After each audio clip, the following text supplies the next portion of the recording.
بسم الله الرحمن الرحيم.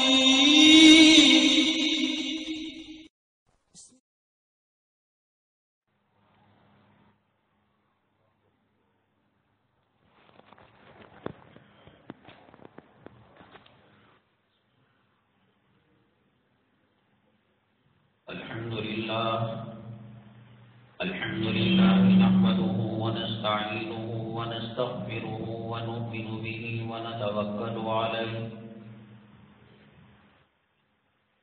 ونعوذ بالله من شرور أنفسنا ومن سيئات أعمالنا من يهده الله فلا مضل له ومن يضلله فلا هادي له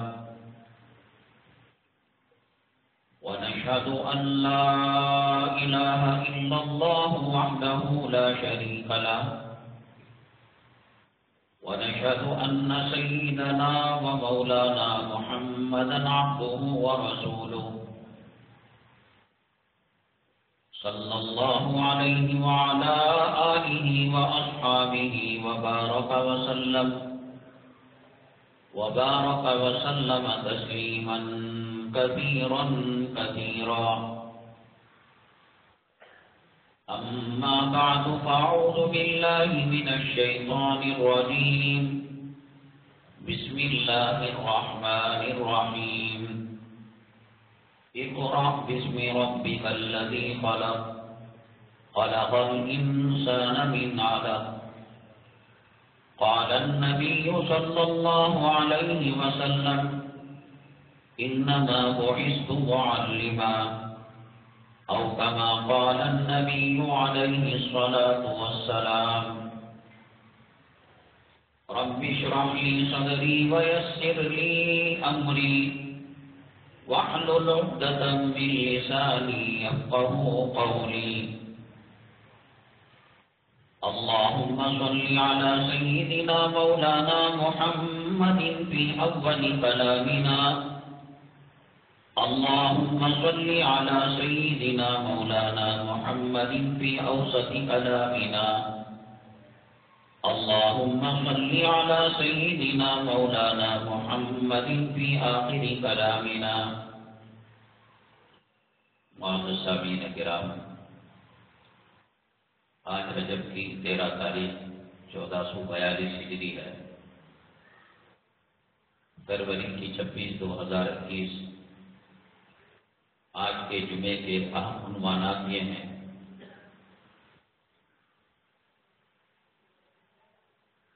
اسلام مسلمان دشمنوں نے مسلمانوں کو جدید تعلیم سے، سائنس اور ٹیکنالوجی سے دور رکھنے کے لیے تعلیم کے مدارس کے اسکولوں کے 2 حصے اور 2 شعبے بنا دیے. مدرسوں کو نام دیا دینی تعلیم کا اور اسکولوں اور کالجوں کو نام دیا دنیاوی تعلیم کا. میں نے بتایا تھا کہ شریعت میں ایسی تقسیم نہیں ہے، علم نافع کی اور علم غیر نافع کی، نفع دینے والا علم، نقصان پہنچانے والا علم. شریعت میں یہ تقسیم ہے، اس کے بارے میں انشاءاللہ وضاحت ہوگی.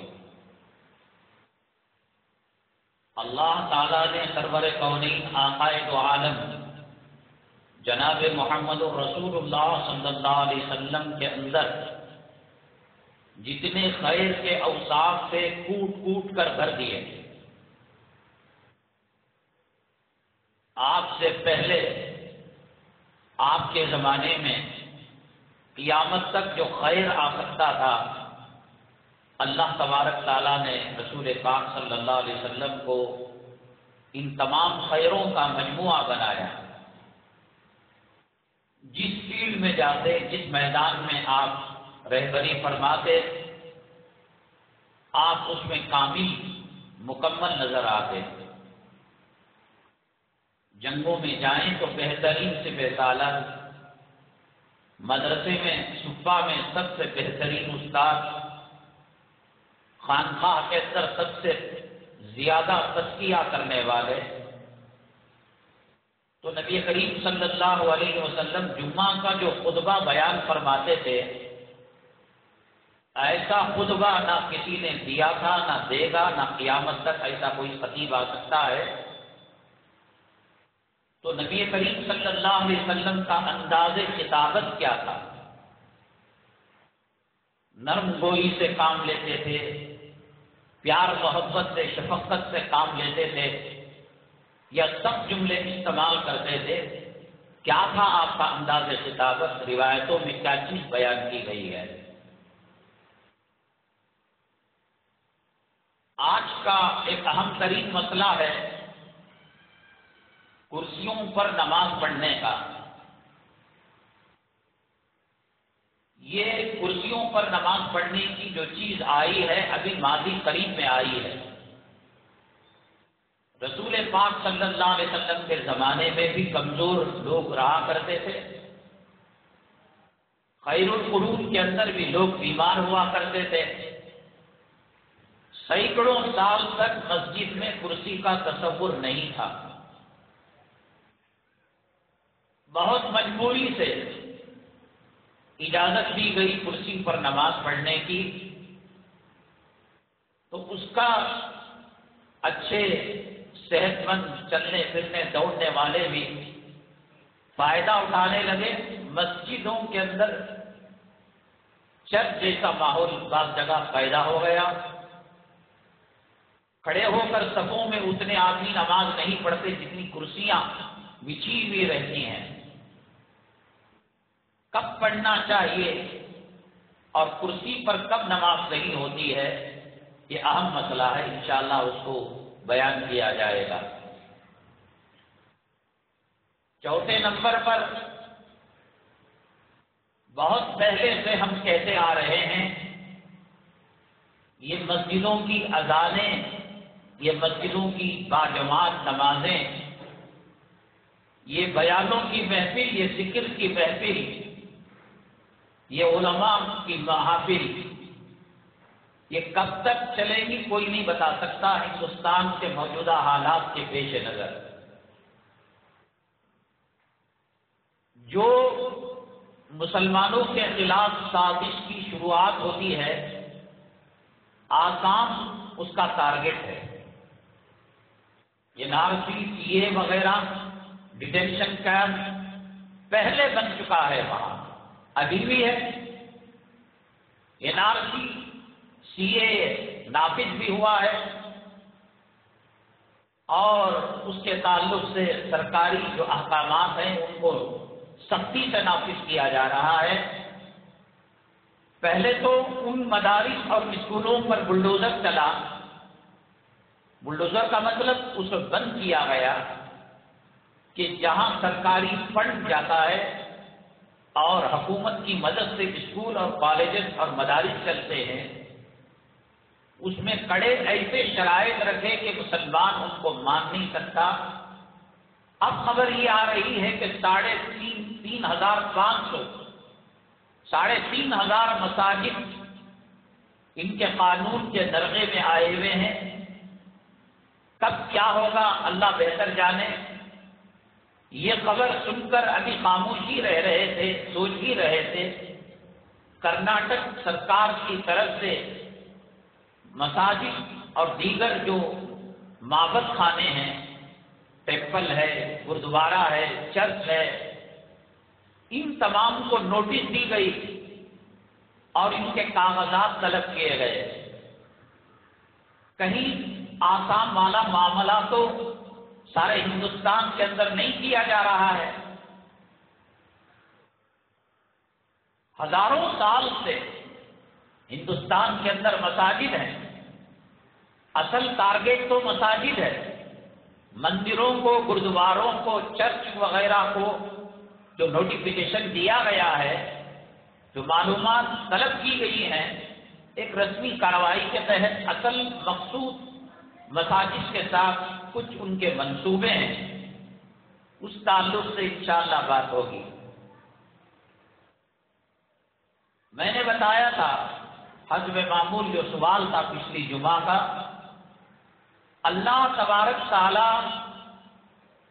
اپنے اولیاء اللہ کو، نبی کے وارثوں کو، نبی کے جانشینوں کو جو حکمت دیتے ہیں، فراست دیتے ہیں، جو علم دیتے ہیں، جو عقل دیتے ہیں، جو تفقہ دیتے ہیں، کائنات میں کوئی بڑا سا بڑا فلاسفر،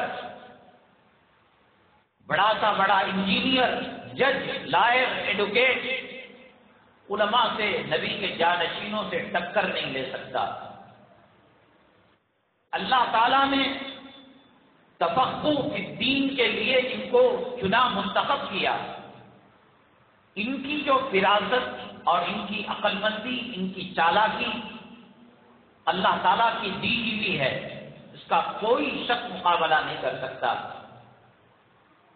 حضرت بہلول رحمت اللہ علیہ سے ایک شخص نے کہا،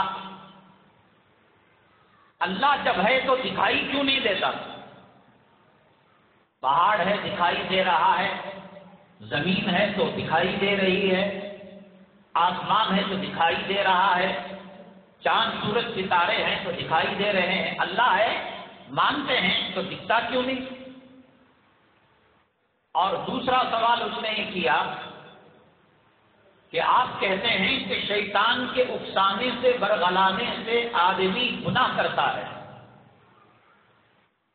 شیطان کہتا ہے داڑھی مڈانے کے لیے، نماز چھوڑنے کے لیے، شراب پینے کے لیے، تو سزا شیطان کو ہونی چاہیے، انسان کو کیوں عذاب دیا جاتا ہے؟ قبر میں، دنیا میں کوڑے مارے جاتے ہیں، سنسار کیا جاتا ہے، شیطان کو جو سزا کرانے والا وہ ہے۔ اور تیسرا سوال یہ رکھا، قرآن میں خود ہے کہ شیطان کو اللہ تبارک تعالیٰ نے آگ کے شعلوں سے پیدا کیا، جہنم کے اندر آگ ہے، تو یہ جو ناری مخلوق ہے، آگ سے پیدا ہوئی مخلوق، جہنم کی آگ اس کو کیسے اثر کرے گی؟ آگ میں آگ کے گولے ڈالے جائے تو سب مل کر جلیں گے، تو جہنم کی آگ شیاطین کو کیسے جلائے گی جبکہ وہ خود آگ سے پیدا ہو گئے ہیں؟ حضرت بہلول رحمت اللہ علیہ نے ایک ڈھیلا مار کر تینوں سوالوں کا جواب دے دیا۔ کیا ہے اس کا جواب؟ انشاءاللہ آپ سماعت فرمائیں گے۔ ہم آتے ہیں اپنے مرکزی عنوان کی طرف۔ دیکھیے، تمام علوم دینے والی ذات اللہ تبارک تعالیٰ کی ہے۔ Science, technology, computer, internet, medical science, یہ کسی انسان کی بنائی ہوئی چیز نہیں ہے۔ جیسے عالم اللہ کے بنانے سے بنتا ہے، حافظ اللہ کے بنانے سے بنتا ہے، ڈاکٹر بھی اللہ ہی بناتا ہے، شیطان نہیں بناتا۔ تمام وہ علوم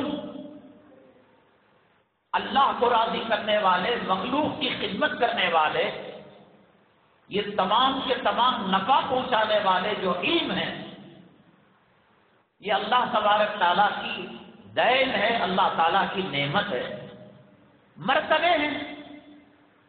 یہ کارپوریشن کی سائڈ ہے، یہ سیلن بورڈ کی سائڈ ہے، یہ ہائی وے کے قریب کی سائڈ ہے، یہ ایئرپورٹ کی قریب کی سائڈ ہے، یہ بی ڈی اے، زمین وہی مٹی ہے، وہی گارا ہے، ویلیو الگ ہے۔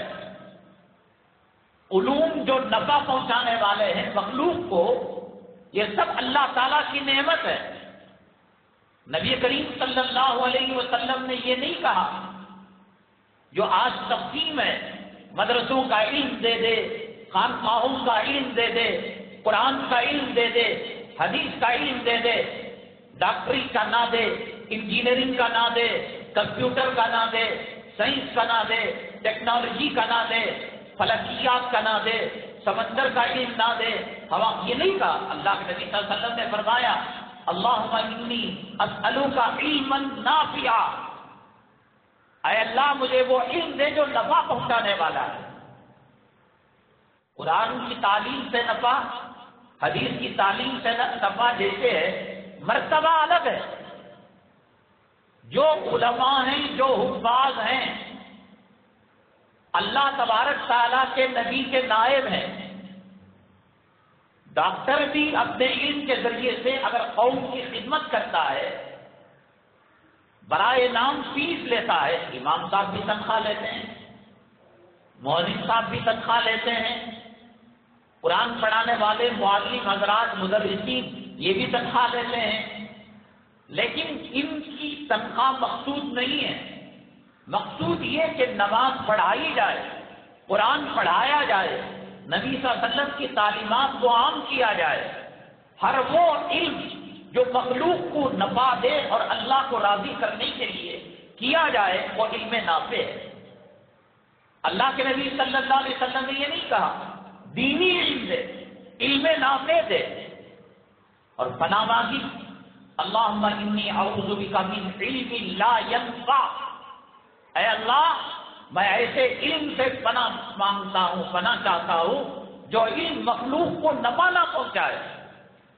گاندھی کب پیدا ہوا، کب جوان ہوا، کون سی چڈی پہنتا تھا، کون سی دھوتی پہنتا تھا، کیا اس کو غذا کیا لینا دینا.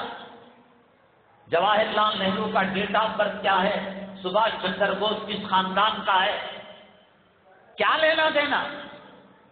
ڈاکٹر ہے، مریضوں کا علاج کر رہا ہے کم پیسوں میں، اللہ کو راضی کر رہا ہے، مخلوق کی خدمت کر رہا ہے، تو اس کو بھی ثواب ملے گا. یہ علم نافع ہے.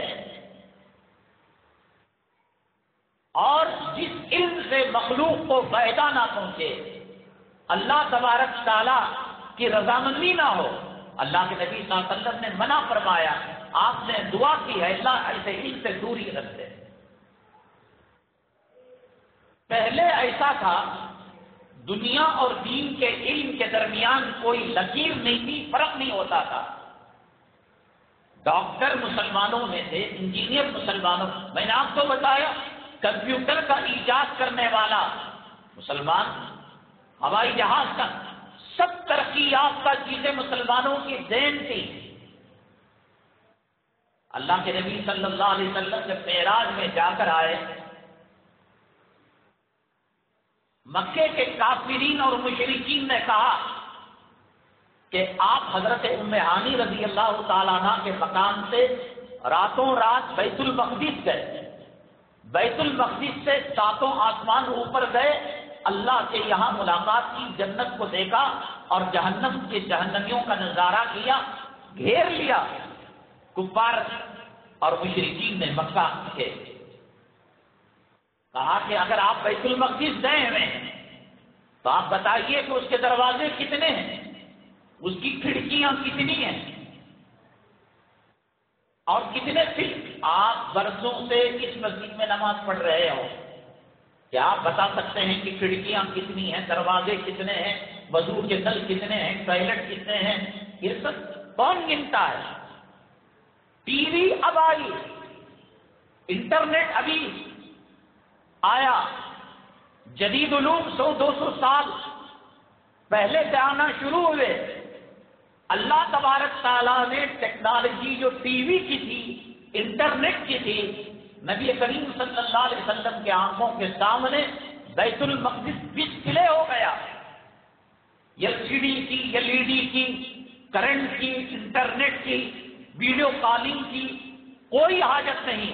اللہ نے ایسے ہوا میں دکھا دیا. آپ گنتے جاتے تھے، بتاتے جاتے تھے، تو پھر کفار مکہ میں جنہوں نے بیت المقدس کو دیکھا ہے ان سے پوچھتے کیا نبی کریم صلی اللہ علیہ وسلم نے جو کہا صحیح ہے؟ ٹیلی ویژن آ چکا تھا. اللہ کے نبی صلی اللہ علیہ وسلم جنگ کا میدان کا نقشہ آنکھوں کے سامنے دیکھ رہے. حضرت ساریہ کو آواز دی جا رہی ہے، یا ساریہ الجبل، اے ساریہ پہاڑ کی طرف آ جاؤ، تم جنگ جیت سکتے ہو. حضرت زین العابدین رضی اللہ تعالیٰ، حضرت علی کرم اللہ وجہہ کے صاحبزادے، کربلا کے میدان کے اندر بچنے والے نبی کے اہل خاندان میں سے یہ بھی تھے. انہوں نے کہا اے ہوا میرے پیغام کو میرے نانا تک پہنچا دینا. اب سائنس کہہ رہی ہے ہوا کے دوش پر یہ ویڈیو کالنگ ہوتی ہے، یہ ریڈیو چلتا ہے، یہ آڈیو چلتا ہے، جو فون کرتے ہیں ہواؤں کے لہروں سے یہ بات ایک سے دوسرے تک پہنچتی ہے۔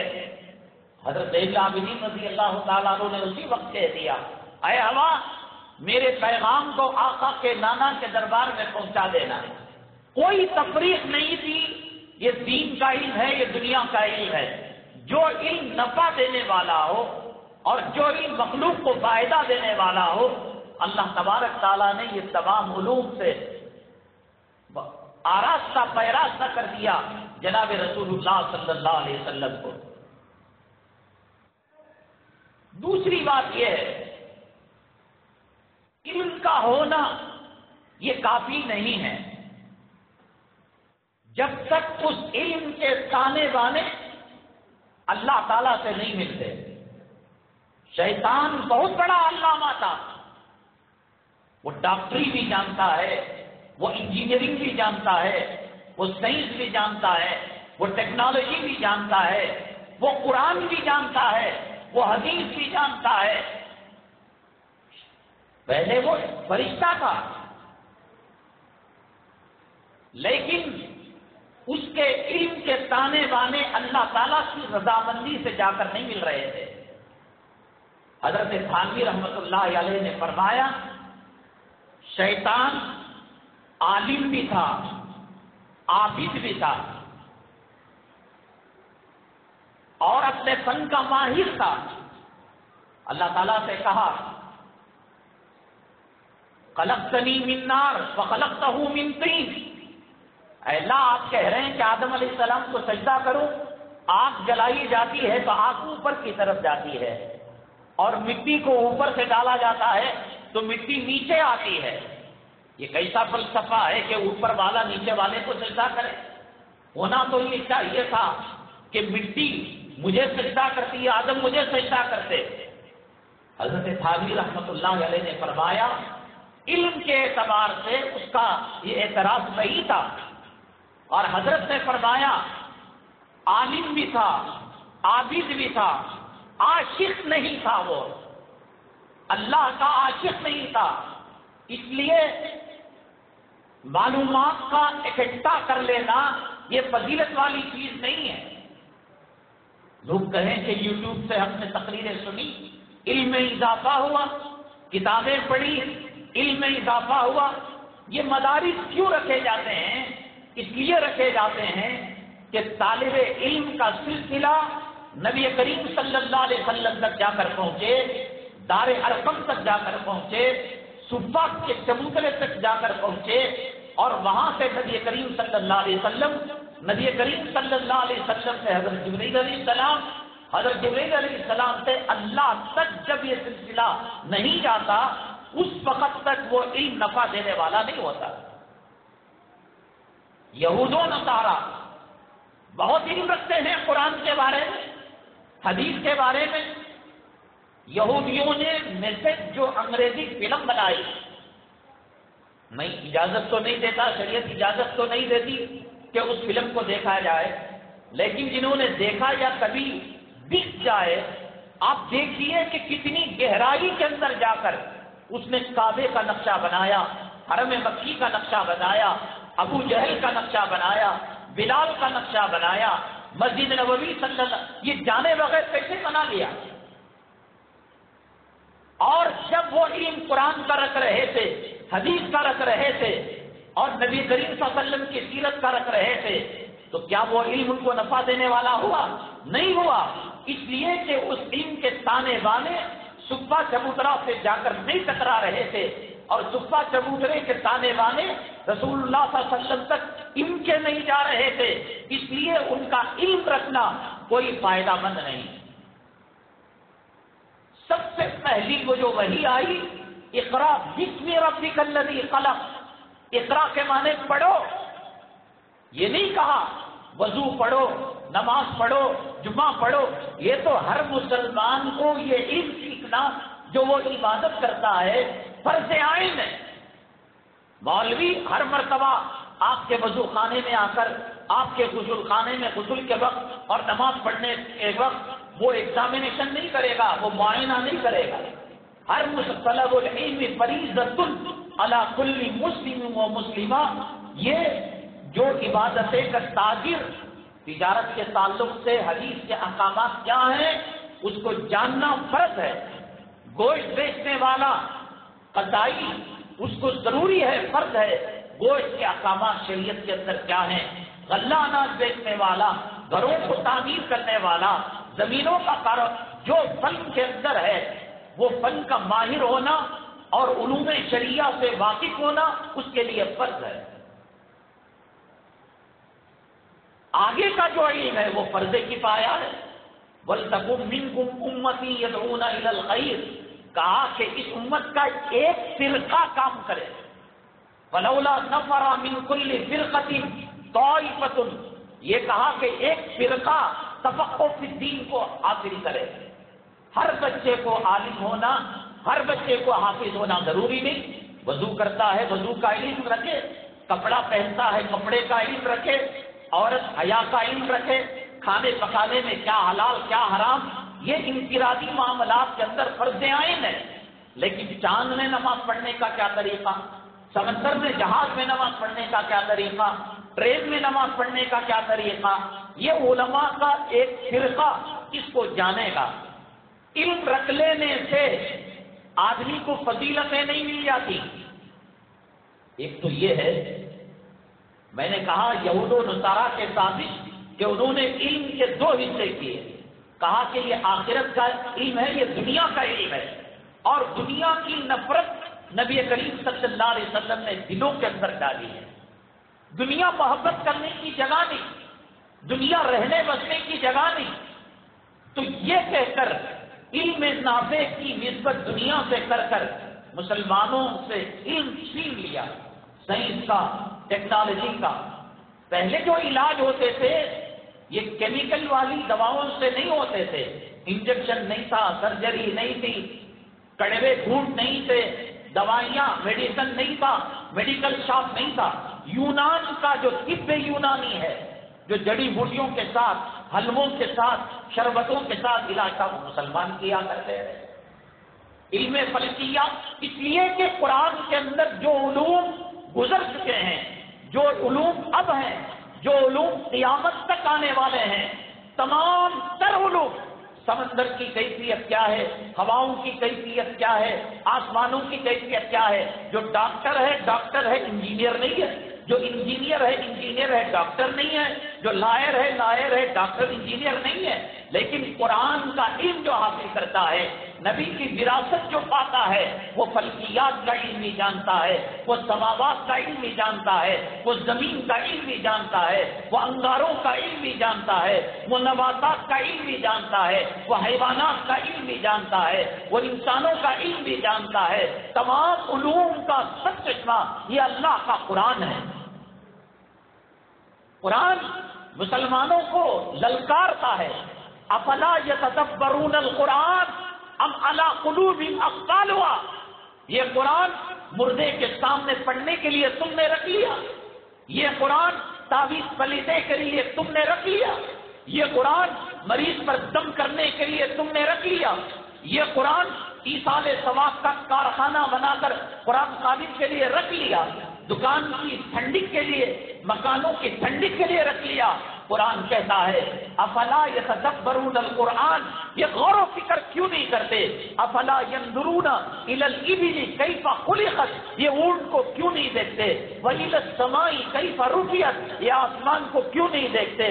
والى الارض کیف سطحت، یہ زمین کو کیوں نہیں دیکھتے. قرآن تدبر کرنے کی، غور و فکر کرنے کی، اللہ کی مخلوق، اللہ کی کائنات کے اندر غور و فکر کرنے کی تعلیم دیتا ہے. افلا تعقلون افلا تتذکرون، کیا تم سمجھتے نہیں، اللہ کی نشانیوں کو جانتے نہیں. آج یہ لوگ کہہ رہے ہیں کہ سمندر کے اندر دو ذائقے کا پانی ہے، وہ لیفٹ والا رائٹ میں نہیں ملتا، رائٹ والا لیفٹ میں نہیں ملتا. دو رنگ کا پانی ہے، ادھر والا کلر ادھر نہیں جاتا، ادھر والا کلر ادھر نہیں آتا۔ سورہ رحمان کے پہلے رکوع میں اللہ نے کہہ دیا مرج البحرین یلتقیان بینہما برزخ لا یبغیان فبأی آلاء ربکما تکذبان۔ یہ کون ہے جو 1400 سال پہلے جانوروں کے چرانے کے زمانے میں، جب جو ہے الیکٹریسٹی نہیں تھی، انٹرنیٹ نہیں تھا، ریڈیو نہیں تھا اور کمپیوٹر نہیں تھا، سائنس ٹیکنالوجی نہیں تھا، جانوروں کو پالنا، جانوروں کی پرورش کرنا بڑی بات تھی۔ اس زمانے کے اندر یہ بات کہہ دی گئی کہ ان دو رنگوں کے درمیان، ان دو ذائقوں کے درمیان اللہ نے پردے کو حائل کیا ہے۔ بینہما برزخ لا یبغیان، ایک دیوار قائم کر دی ہے، ادھر کا پانی ادھر نہیں، ادھر کا پانی ادھر نہیں۔ فبأی آلاء ربکما تکذبان، میرے رب کی کن کن نعمتوں کا تم انکار کرو گے؟ شیاطین کا، جنات کا، والمرسلات عرفا، اس عنوان کے اندر جانے لگو صحیح تو ٹیکنالوجی کے کئی جملہ نکل جائیں گے۔ آج انہوں نے کہا کہ سمندر کے اتنے تہ تک روشنی جاتی ہے، اتنے تہ تک انسان جا کر واپس آ سکتا ہے۔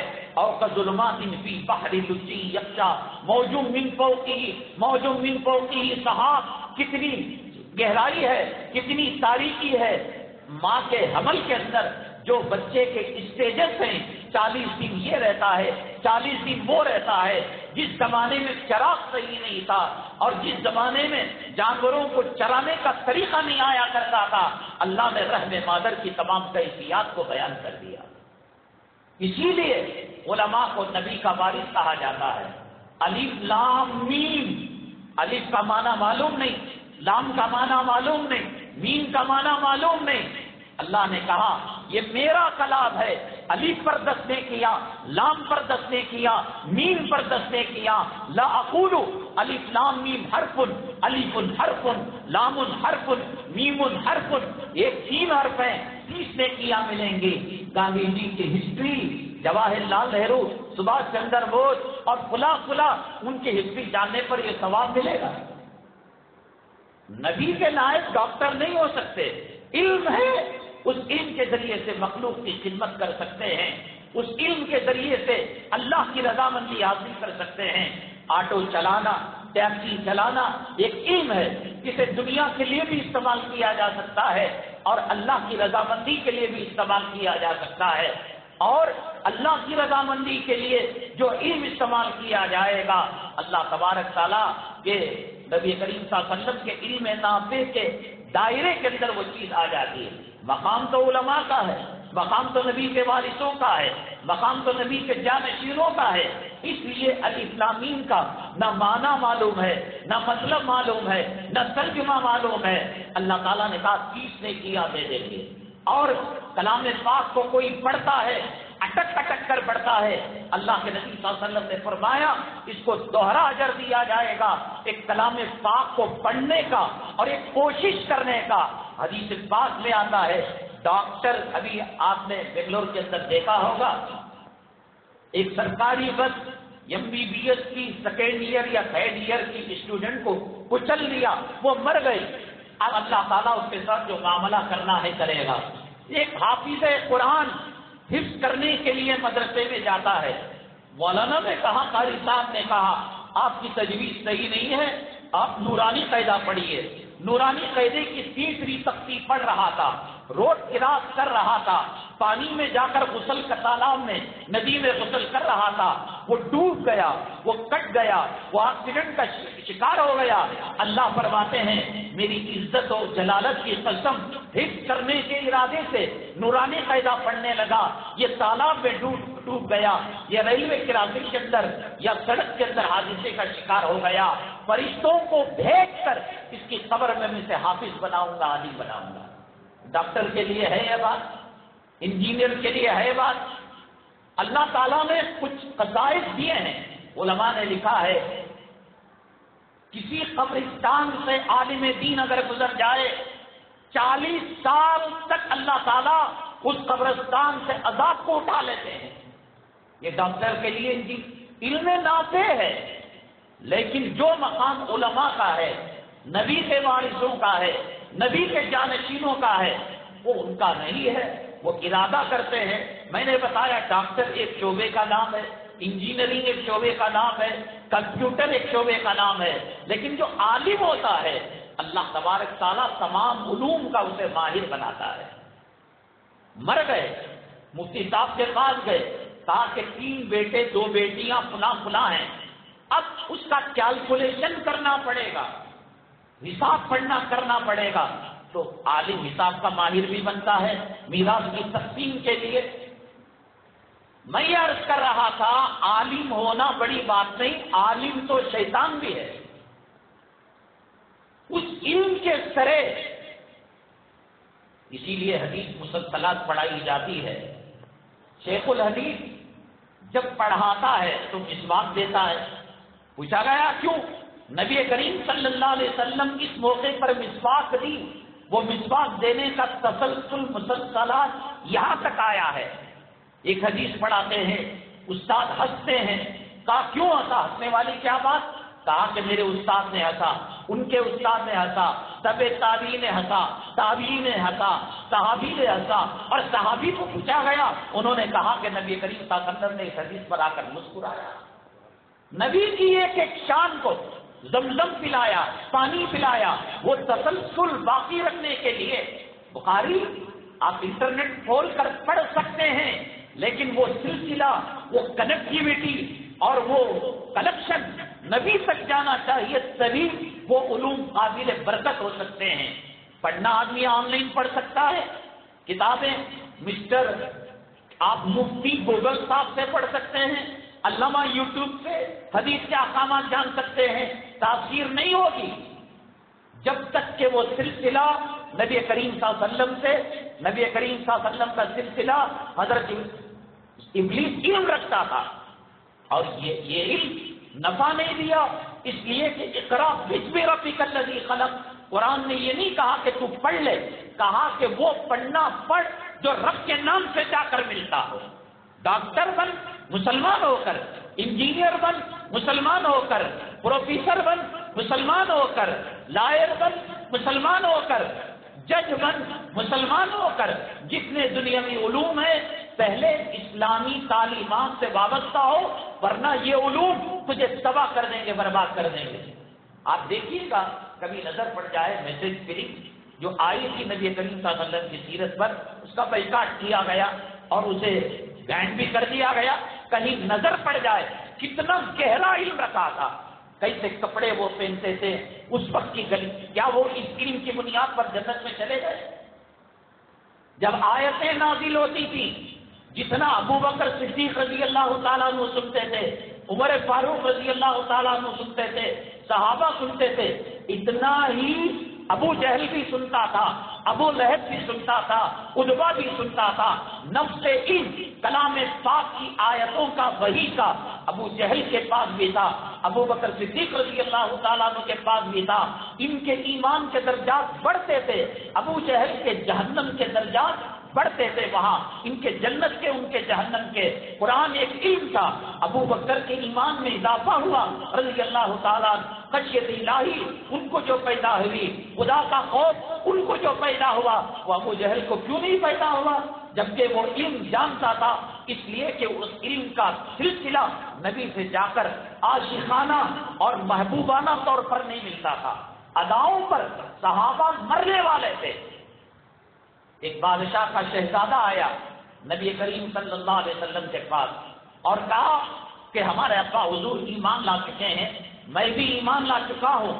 ہمارے ابا نے چاہا کہ آپ کو کچھ گفٹ دیں, کچھ انعامات دیں اور کچھ ہدایہ دیں. نبی کریم صلی اللہ علیہ وسلم نے سوچا کہ ہدیہ آ جائے, غریبوں کے بیت المال میں ڈال دیں کہ غریبوں کو کام آئے گا. تو حضرت معاویہ رضی اللہ تعالیٰ عنہ سے کہا یہ شہزادہ آیا ہے, ایسے چلے جانا.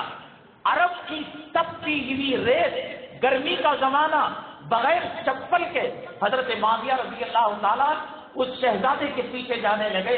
کئی میل, اور وہ کم وقت جو شہزادے ہوتے ہیں بادشاہوں کے مغرور ہوتے ہیں, یہ تک نہیں کہا کہ میرے چپل کچھ راستہ تم پہ لو, میں اونٹ پر سوار ہو جاؤں گا, تم نیچے ہو جانا, آپ اونٹ پر سوار ہو جانا, باری باری کر لیں گے. چپل سے وہ دوسری جگہ سے. صحابہ نے کہا اتنی گرم ریت پر، بالو پر اتنا بادشاہ تک کا سفر کرنا، ہدیے لے کر آنا، آبلے آ گئے، زخم آ گئے، چپل تو یہیں رکھی ہوئی تھی.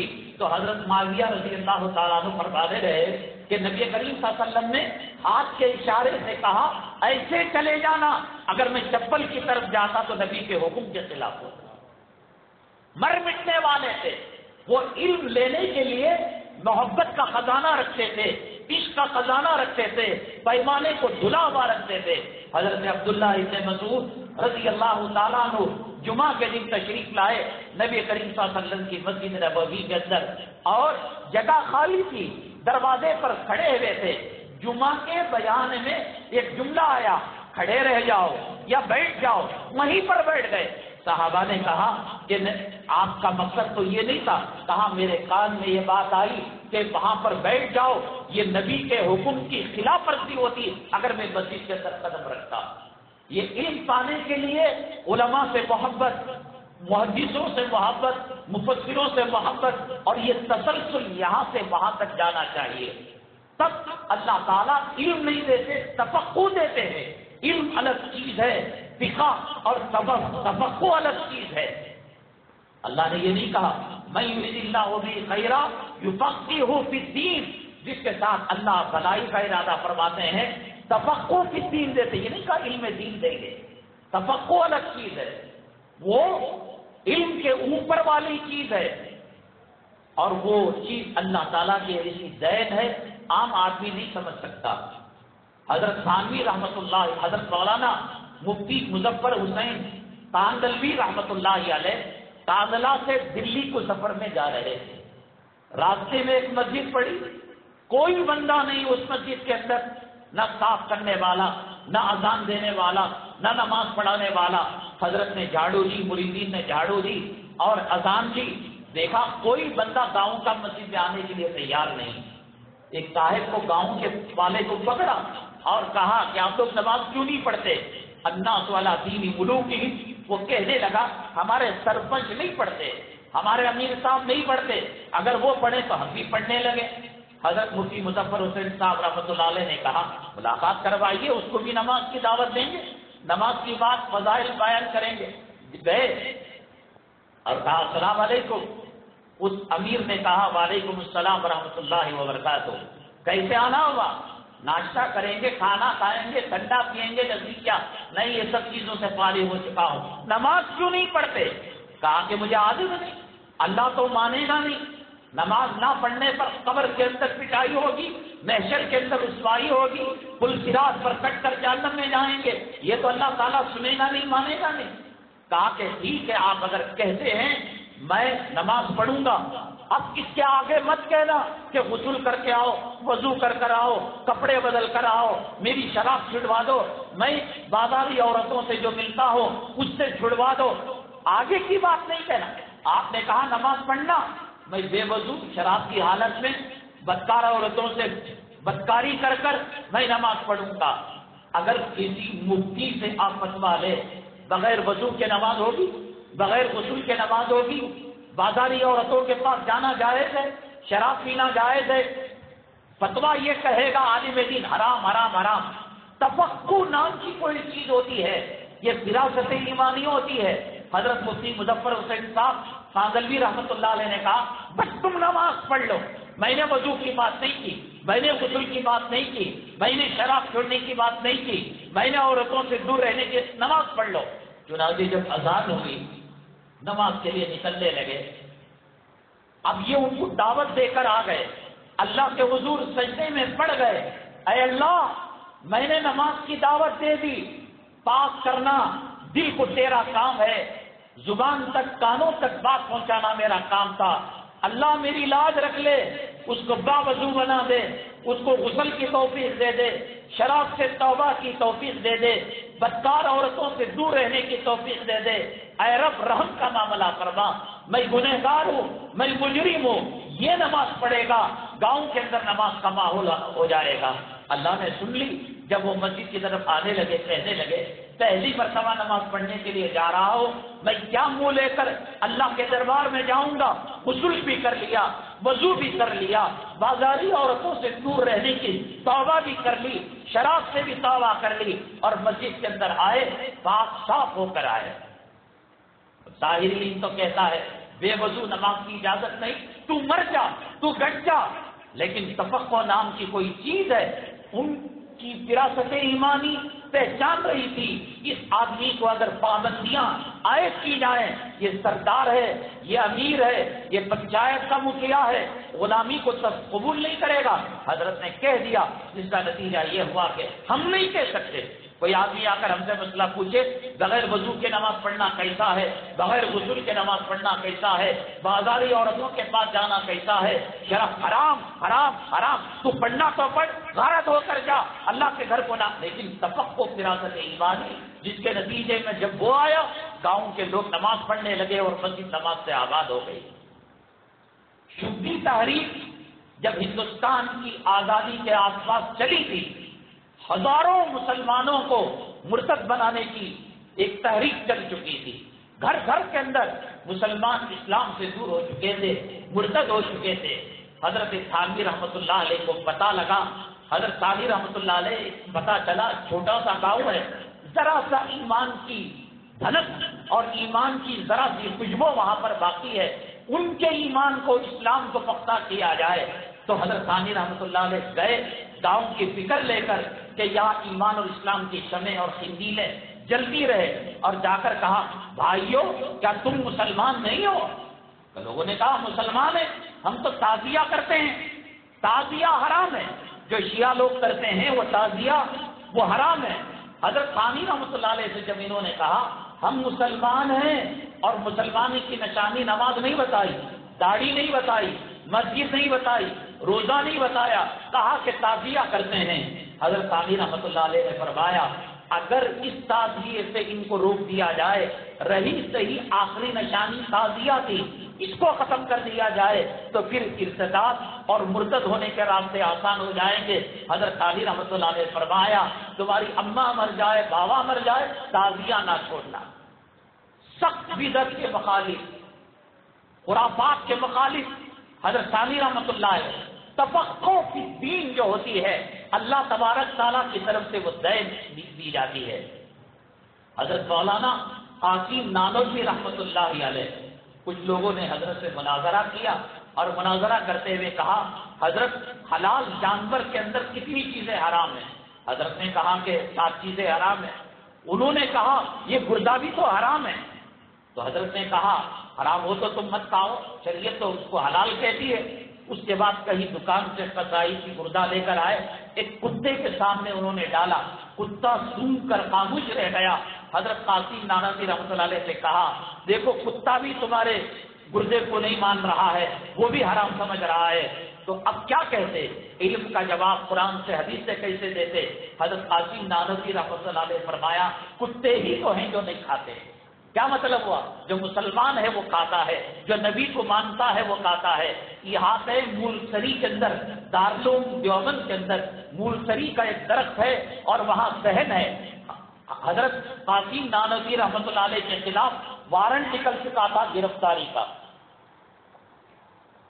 یہ علماء جو ہوتے ہیں بڑے سیدھے سادے ہوتے ہیں، فقیرانہ بیس میں رہتے ہیں، تسنع نہیں کرتے ہماری طرح، سیدھی سادی زندگی گزارتے ہیں۔ CID آیا، قاسم نانوتوی رحمۃ اللہ علیہ سے کہا کہ تم نے قاسم کو دیکھا ہے؟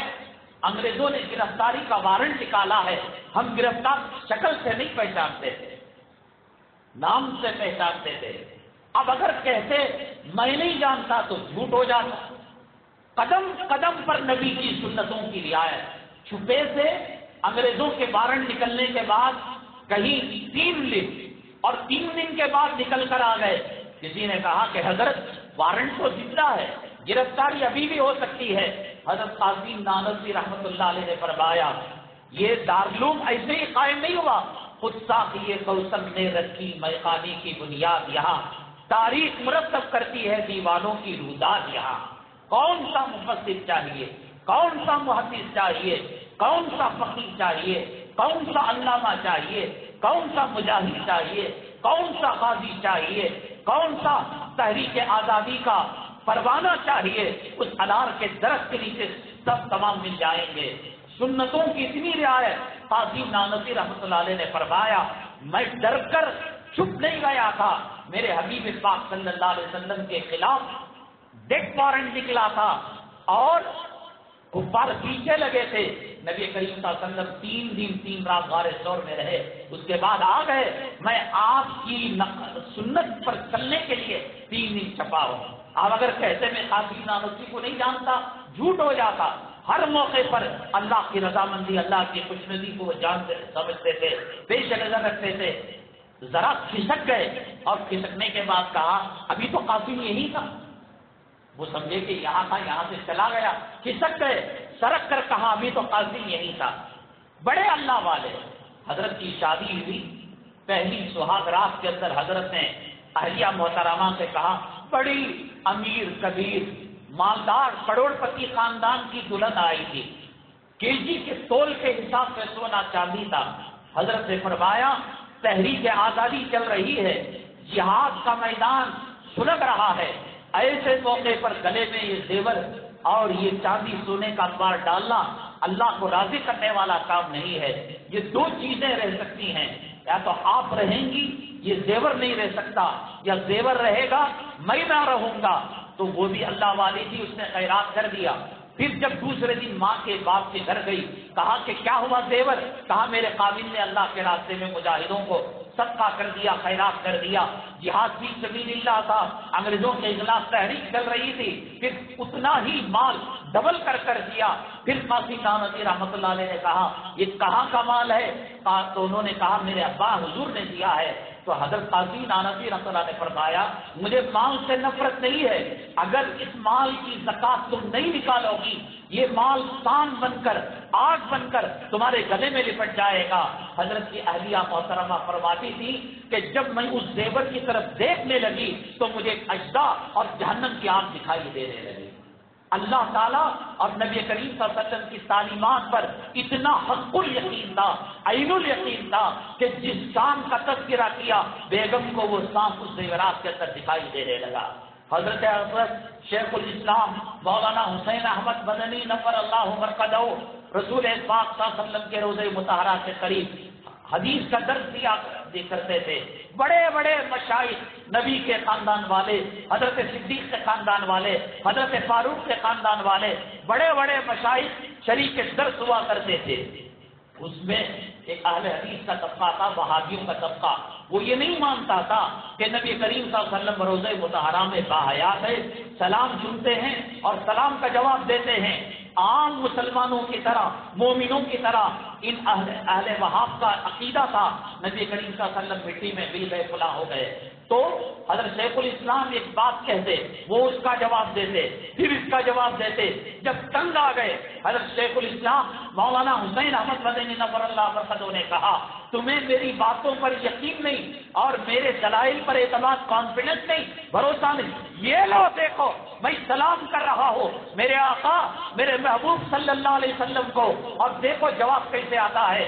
جب وہ وہابی نبی کریم صلی اللہ علیہ وسلم کی روزے کی طرف دیکھا، سلام کا جواب بھی دیا آقا دو عالم صلی اللہ علیہ وسلم نے، اور فرمایا بھی کہ شیخ الاسلام جو کہہ رہا ہے، علم جو آتا ہے نبی سے عشق کر کر، محبت کر کر، کیوں قبر کا عذاب کی حالت سن کر ہماری زندگیوں میں تبدیلی نہیں آتی؟ نماز کے بارے میں، جمعہ کے بارے میں، داڑھی کے بارے میں، پردے کے بارے میں، بیوی کے کون سا بیان ہے جس کے اندر ان کے بارے میں نہ کہا گیا؟ لیکن تبدیلی کیوں نہیں؟ خشیت الہی نہیں۔ حضرت سیدنا عمر بن الخطاب رضی اللہ تعالیٰ قبر کو مذاق بنا رکھا ہے، قبر کا ٹھٹا کر رکھا ہے، قبر کو ایک افسانہ بنا رکھا ہے۔ جانے والے جنازوں سے عبرت حاصل نہیں کرتے، مونڈوں پر اٹھانے والے جنازوں سے عبرت حاصل نہیں کرتے۔ کھدے جانے والی قبروں کے اندر میت کو رکھ کر مولانا اسرار صاحب جو پاکستان کے تھے، ان کی ویڈیو کے اندر مکمل دکھایا گیا ہے قبر کیسے کھودی جاتی ہے، مردے کو کیسا رکھا جاتا ہے۔ آپ قبرستان جائیں گے بھی کچھ دیکھیں گے، کچھ نہیں دیکھیں گے۔ دیکھو کس طریقے سے منو مٹی ان کے اوپر ڈال دی جاتی ہے۔ یہ کوئی مذاق ہے؟ یہ کوئی حضرت عباس، حضرت عمر بن الخطاب، ان دونوں میں دوستی تھی. انہوں نے وعدہ کر رکھا تھا، انہوں نے ایگریمنٹ کر رکھا تھا، پہلے میں مروں گا، قبر کی حالت تجھے بتاؤں گا، پہلے تو مرے گا، تو قبر کی حالت مجھے بتائے گا. پہلے حضرت سیدنا عمر الخطاب رضی اللہ تعالیٰ عنہ کا انتقال ہو گیا. داڑھی مڑے کیسے تو قبر کے اندر جائے گا؟ بے نمازی قبر کے اندر تو کیسے جائے گا؟ نبی کا نافرمان، نبی کا غدار تو قبر کے اندر کیسے جائے گا؟ نبی کا سامنا میدان محشر میں کیسے کرے گا؟ حوض کوثر کا جام تجھے کیسے ملے گا؟ بیویوں کو ننگے کپڑے پہنا رہا ہے، زنا کی دعوت دلوا دے رہا ہے، نکاح کو مذاق بنا رکھا ہے، شادی کو مذاق بنا رکھا ہے، مسجد کو مذاق بنا رکھا ہے، علماء اولیاء کی پگڑیوں کو فٹ بال بنا کر کک مار رہا ہے. وہ عمر الخطاب جس کا جنت میں محل معراج میں نبی دیکھ کر آئے، وہ عمر الخطاب جو زمین پر چلتا تھا، آسمان سے فیصلے آتے تھے، وہ عمر الخطاب جس راستے سے چلتا تھا شیطان کی ہوا خارج کر کر، پیشاب پاخانہ نکل کر شیطان دور بھاگ کر چلا جاتا، وہ عمر الخطاب 1.25 لاکھ صحابہ خود سے ایمان لے کر آئے، وہ مرید صحابہ ہے. وہ عمر الخطاب جس کو نبی مانگ کر لے آئے، اے اللہ میں عمر کو چاہتا ہوں، اللہم اہدی لأہدی عمر ہے، ابو جہل اور عمر میں سے کسی کو صاحب کی بات بنانا. وہ عمر الخطاب جن کے آنے کے بعد کلم کلا نمازیں پڑھی جانے لگی، کلم کلا اذانیں دی جانے لگی. انتقال ہو گیا. وعدہ تھا حضرت عباس کے خواب میں آ کر قبر کی کیفیت بیان کریں گے، قبر کی روزات بیان کریں گے.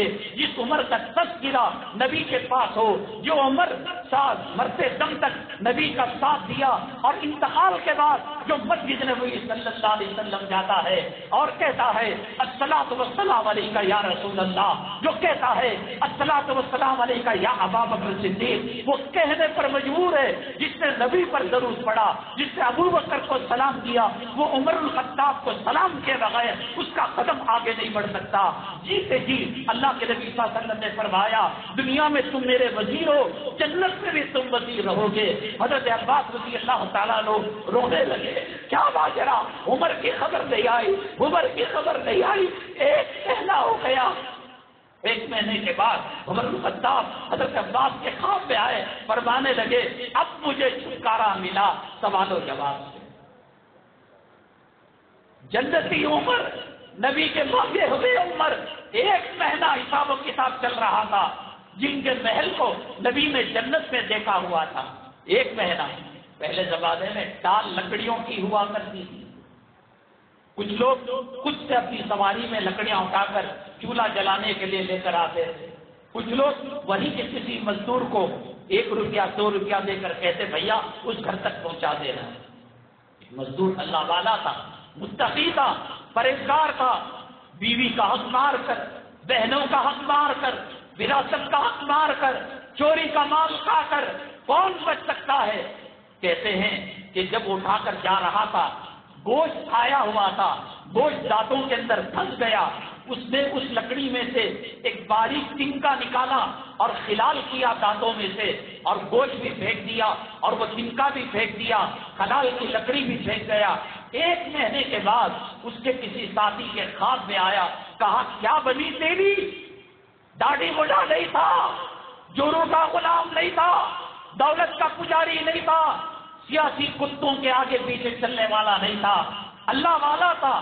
داڑھی بھی تھی، تہجد بھی تھی، اشراق بھی تھا، ابابین بھی تھا، چاش بھی تھا، حج بھی تھا، نماز بھی تھا، روزہ بھی تھا، جھوٹ نہیں بولتا تھا، سود نہیں لیتا تھا، رشوت نہیں لیتا تھا، بھائیوں بہنوں کا حق نہیں مارتا تھا، بفے سسٹم میں کتوں کی طرح کھانا نہیں کھاتا تھا، گندی فلمیں نہیں دیکھتا تھا، سیدھا سادہ مزدور تھا.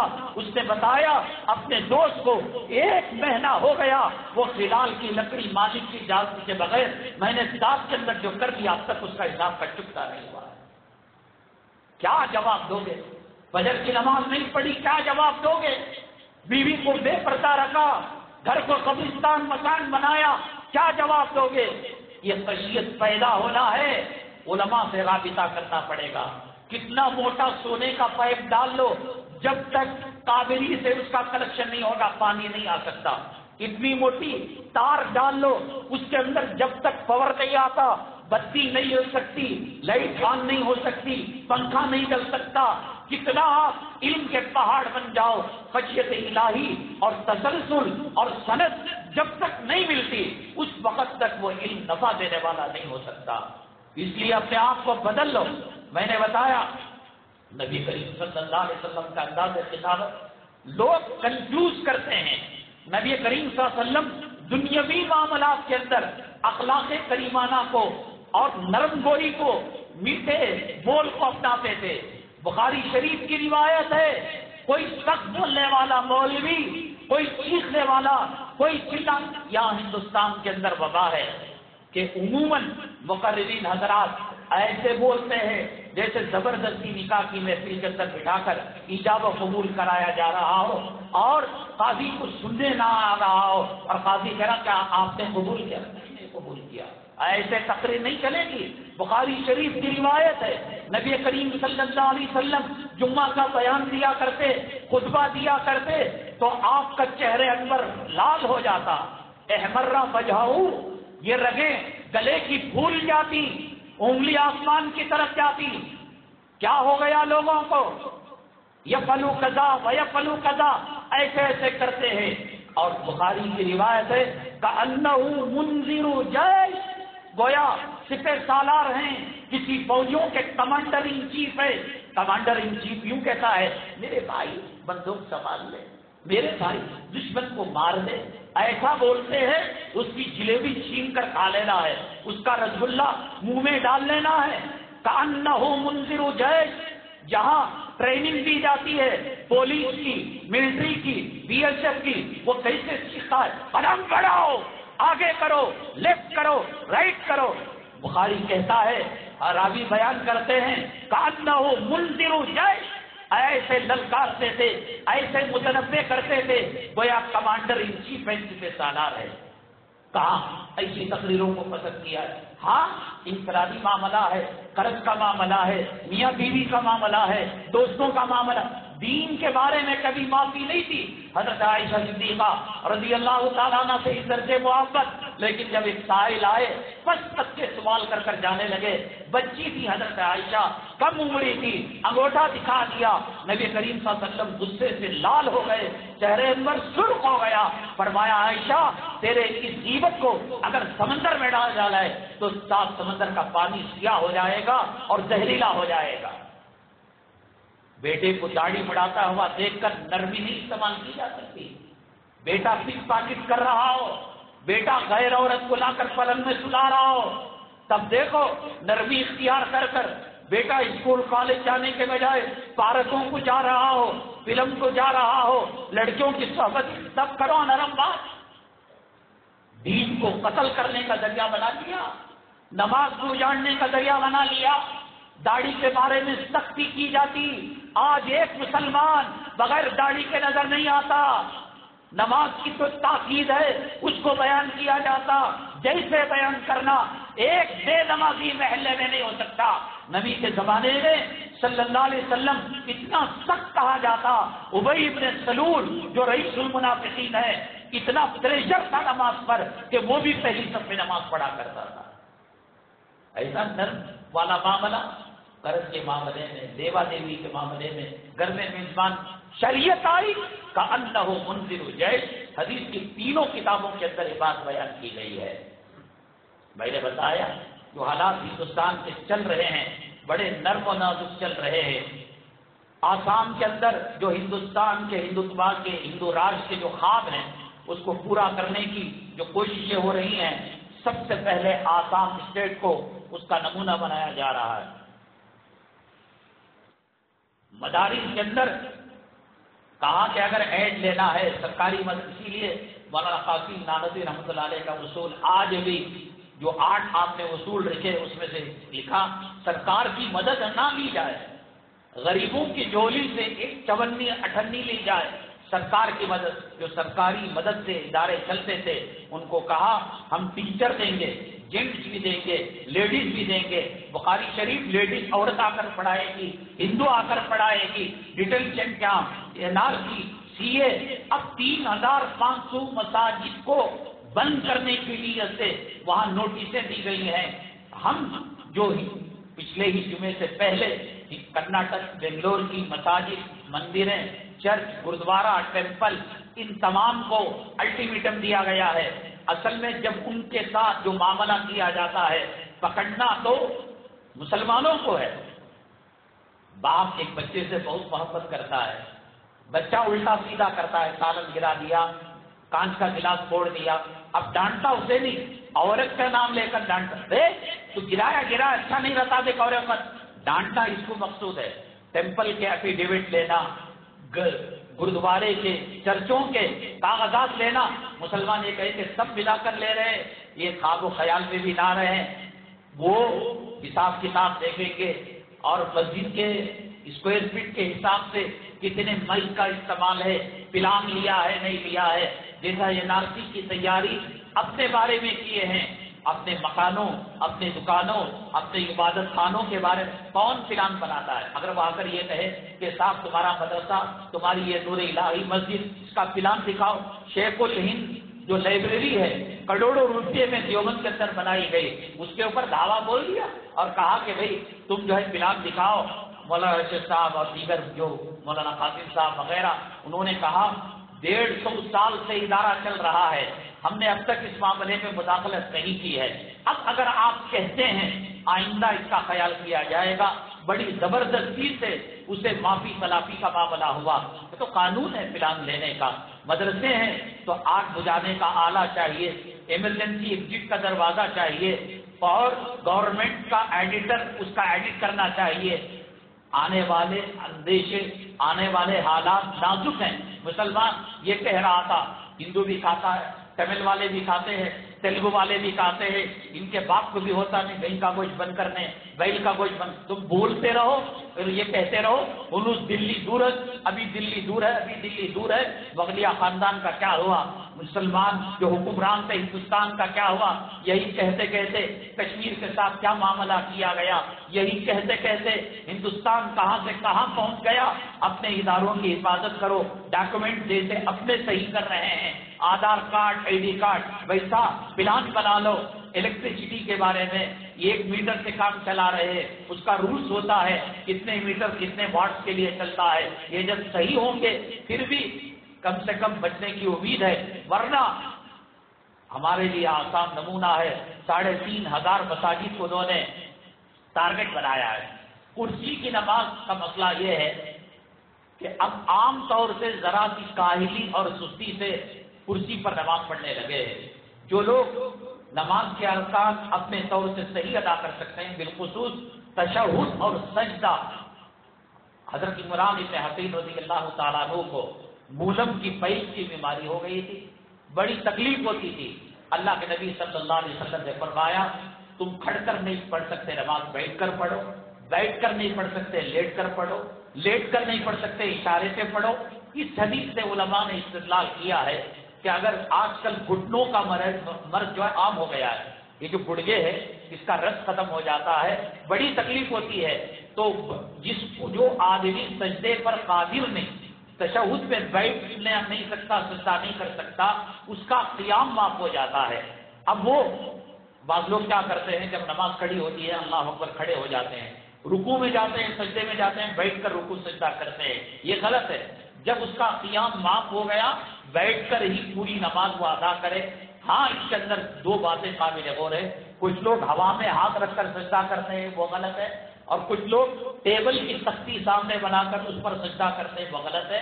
نبی کریم صلی اللہ علیہ وسلم کے سامنے ایک بیمار شخص تکیے پر سجدہ کرنے لگے، آپ نے تکیہ کھینچا اور پھینک دیا تو پھر وہ لکڑی پر سجدہ کرنے لگے، لکڑی کو کھینچ کر پھینک دیا.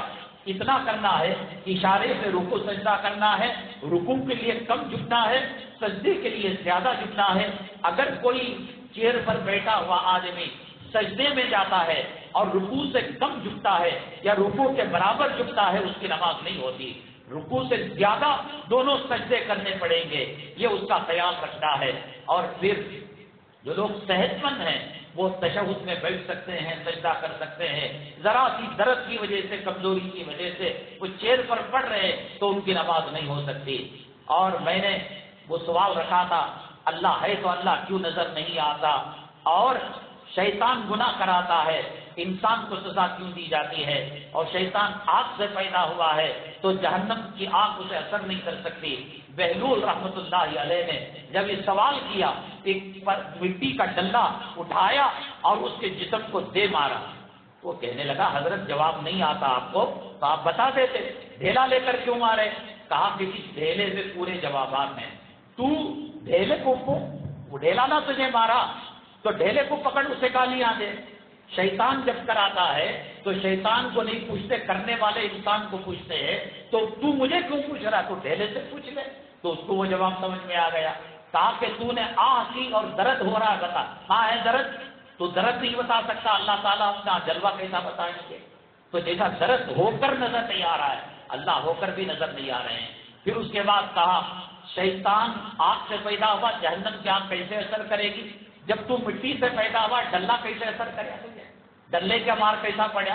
ایسے ہی شیطان کو آگ کام کرے گی۔ اگلی جمعہ انشاءاللہ مسجد منورہ ریلوے گیٹ کے اندر بیان ہوگا۔ بڑا اہم سوال ہے، قبر کے اندر جب میت کو رکھا جاتا ہے، آپ جانتے ہیں کہ 3 سوال کیے جاتے ہیں اور تینوں کا جواب جو دیتا ہے بندہ، اللہ تبارک تعالیٰ فرشتے کے ذریعے سے فرماتے ہیں نم کنومت العروس، دلہن کی طرح تو سو جا، اور جنت کی کھڑکی کھولی جاتی ہے۔ اس سے پہلے میری عاجزانہ مؤدبانہ درخواست ہے، مسجد کی تعمیر و ترقی ابھی عنقریب اس کا ڈیٹ ہے، انشاءاللہ آپ تعاون کریں کہ حالات جو چل رہے ہیں بڑے نازک حالات چل رہے ہیں، جن کے پاس ڈاکومنٹ صحیح ہیں وہ ڈرتے ہوئے اور خوف کھاتے ہوئے زندگی گزار رہے ہیں، اور جن اداروں پر کیس ہے وہ تو بڑے نازک مرحلے میں ہیں، آپ زیادہ سے زیادہ چندہ مرحمت فرماتے ہوئے جائے۔ اسی طریقے سے ایک ادارہ اپنی ترقی کے لیے عرق گلاب ہے، حلال صابن ہے، ہرد ابود اجالا ہے، یہ سب چیزیں ہیں، آپ خریدیں، انشاءاللہ ادارے کا تعاون ہوگا۔ قبر کے اندر 3 سوال ہوں گے، من ربوں کا، وما دینوں کا، تیرا رب کیا ہے، تیرا دین کیا ہے۔ تیسرا سوال بڑا عجیب ہے، ما تقول فی ھذا الرجل، اس آدمی کے بارے میں تو کیا کہتا ہے؟